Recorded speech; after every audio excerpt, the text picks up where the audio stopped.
Welcome back. Bulletin کا باقاعدہ آغاز کریں اور سب سے پہلے آپ کو بتائیں کہ غزہ جنگ بندی معاہدے کے تحت اسرائیلی جیل سے 90 فلسطینی قیدیوں کو رہا کر دیا گیا۔ حماس کی جانب سے جنگ بندی معاہدے کے تحت اتوار کو پہلے 3 اسرائیلی قیدیوں کو ریڈ کراس کے حوالے کر دیا گیا۔ دوسری جانب اسرائیل کی جانب سے جنگ بندی معاہدے کے تحت مختلف جیلوں میں رہا کیے جانے والے 90 فلسطینی قیدیوں کی فہرست جاری کر دی گئی تھی، جن میں 69 خواتین اور 21 بچے شامل تھے۔ اسرائیل کے اوپر جیل میں ریڈ کراس کی جانب سے جنگ بندی معاہدے کے تحت رہا ہونے والے فلسطینی قیدیوں کی تصدیق کا عمل بھی جاری ہے، جس کے تحت اسرائیلی جیل میں 90 فلسطینی قیدیوں کو رہا کر دیا گیا۔ رپورٹ میں بتایا گیا کہ اسرائیلی جیل سے رہا ہونے والے فلسطینی قیدی 2 بسوں کے ذریعے مغربی کنارے کے شہر بیوتونیا پہنچے۔ ایک فلسطینی طلبہ کو اسرائیل کی طرف سے رہائی پانے والے قیدیوں میں شامل ہیں اور خبر رساں ایجنسی کے مطابق حراست کے دوران حالات خوفناک تھے اور اسے خوراک اور پانی تک محدود رسائی حاصل نہ تھی۔ حماس کا کہنا ہے کہ قیدیوں کا اگلا تبادلہ اگلے ہفتے 25 جنوری کو ہوگا، جبکہ اسرائیلی میڈیا کے مطابق تبادلے میں غزہ میں 4 یرغمالی رہا کیے جائیں گے۔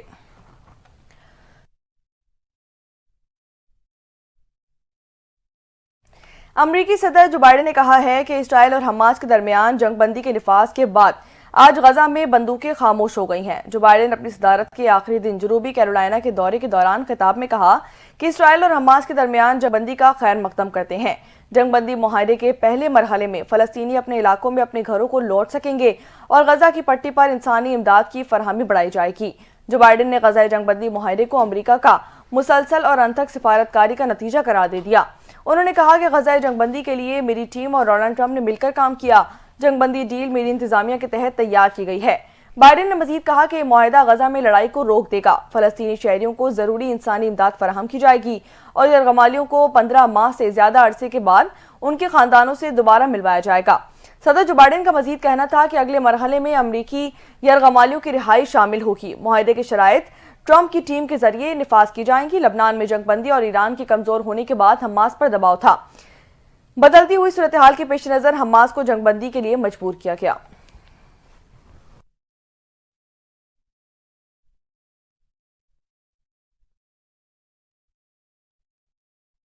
نو منتخب امریکی صدر ڈونلڈ ٹرمپ نے کہا ہے کہ جنگ بندی ہماری تاریخی کامیابی کا نتیجہ ہے، یہ مشرق وسطی میں امن کے لیے پہلا قدم ہے۔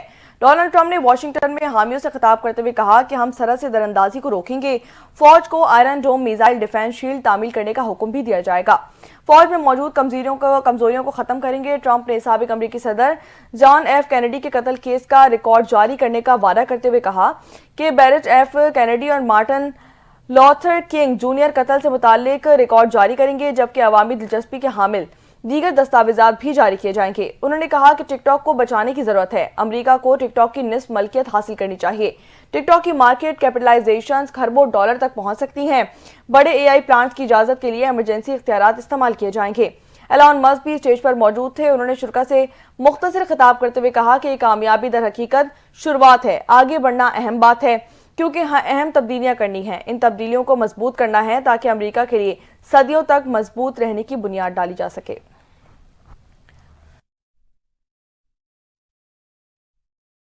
پنجاب کے مختلف شہر دھند کی لپیٹ میں آ گئے۔ دھند کے باعث حد نگاہ کم ہونے پر موٹر ویز مختلف مقامات سے بند کر دیے گئے۔ موٹر وے M2 ٹھوکر نیاز بیگ سے کوٹ مومن تک بند کر دی گئی۔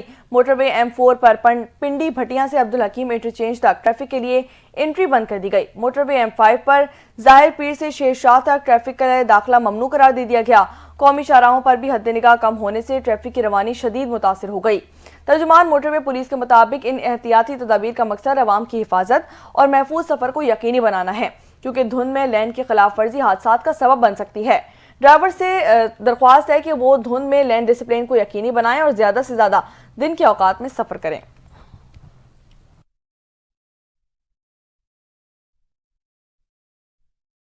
بالائی علاقوں میں برف کا طوفان، بلوچستان، خیبر پختونخوا، کشمیر کے پہاڑوں پر برف ہی برف پڑ گئی۔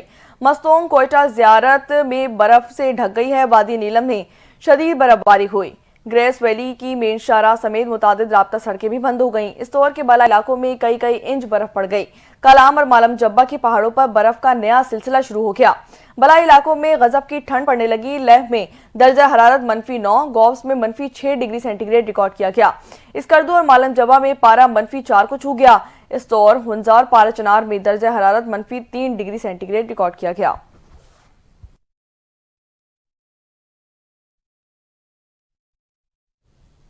کراچی میں بلوچستان کی یکبستہ ہواؤں کے باعث سردی کی شدت میں اضافہ ہو گیا۔ کم سے کم پارہ گزشتہ روز کے مقابلے میں 4.3 ڈگری سینٹی گریڈ کم ریکارڈ کیا گیا۔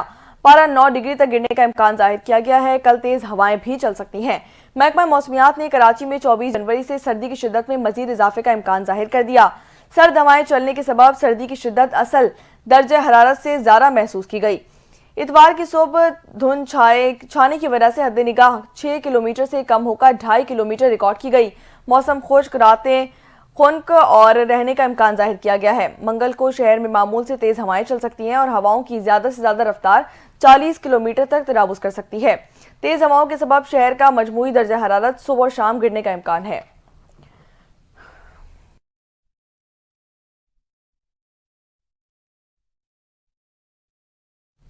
دفتر خارجہ نے مختلف ملکوں کے لیے نئے سفیر کی تعیناتی کی سمری وزیراعظم شہباز شریف کو بھجوا دی ہے۔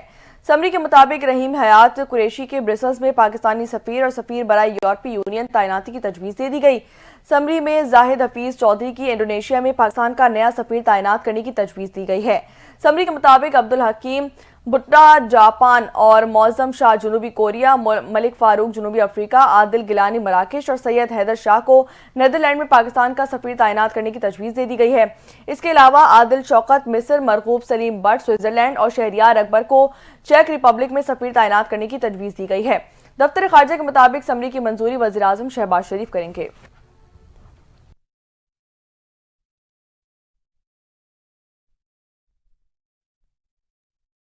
وزیراعظم شہباز شریف نے کہا ہے کہ ملک کی معاشی بدحالی دور کرنے کے لیے حکومت کی کوششیں رنگ لے آئی ہیں۔ مہنگائی کے گراف میں خاطر خواہ کمی آ چکی ہے۔ وزیراعظم شہباز شریف نے جاتی امرہ لاہور میں مسلم لیگ نون کے قائد میاں محمد نواز شریف سے ملاقات کی، جس میں دونوں رہنماؤں نے اہم سیاسی اور قومی امور پر تبادلہ خیال کیا۔ وزیراعظم شہباز شریف نے قائد نواز شریف کو ملکی اور سیاسی معاشی صورتحال سے آگاہ کیا۔ وزیراعظم شہباز شریف نے کہا کہ ملک کی معاشی بدحالی دور کرنے کے لیے حکومت کی کوششیں رنگ لے آئی ہیں۔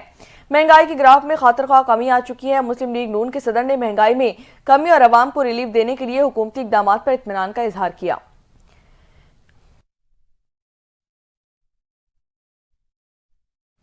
کراچی ایکسپو سینٹر میں 3 روزہ کیرل شو ختم ہو گیا۔ شو میں تینوں دن 10 لاکھ سے زائد افراد نے شرکت کی۔ ایکسپو سینٹر میں 3 روزہ نمائش منعقد کی گئی، جس میں لاکھوں کی تعداد میں عوام نے فیملیز کے ہمراہ شرکت کی۔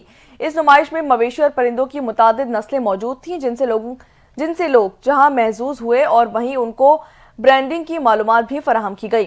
نمائش میں اعلیٰ نسل کے گھوڑے، لمبی کونکلی اور سینگوں والی بکریاں اور سندھ کی لال گایوں سمیت بھیڑوں کی بھی کئی نسلیں لائی گئیں۔ اختتامی تقریب میں صوبائی وزراء ناصر حسین شاہ اور محمد علی ملکانی شریک ہوئے۔ صوبائی وزیر تعلیم سید سردار علی شاہ نے تقریب سے خطاب کرتے ہوئے کہا کہ بدقسمتی سے لائیو اسٹاک حکومتی ترجیحات میں نہیں رہا۔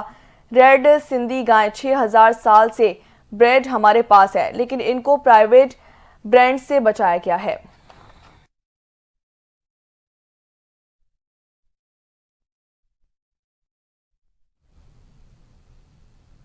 سابق بھارتی کرکٹر سنیل گواسکر نے آئی سی سی چیمپئنز ٹرافی کو پاکستان کا فیورٹ قرار دے دیا۔ آئی سی سی چیمپئنز ٹرافی 19 فروری سے پاکستان میں شروع کی جائے گی، جبکہ بھارت اپنے تمام میچز یو اے ای میں کھیلے گا۔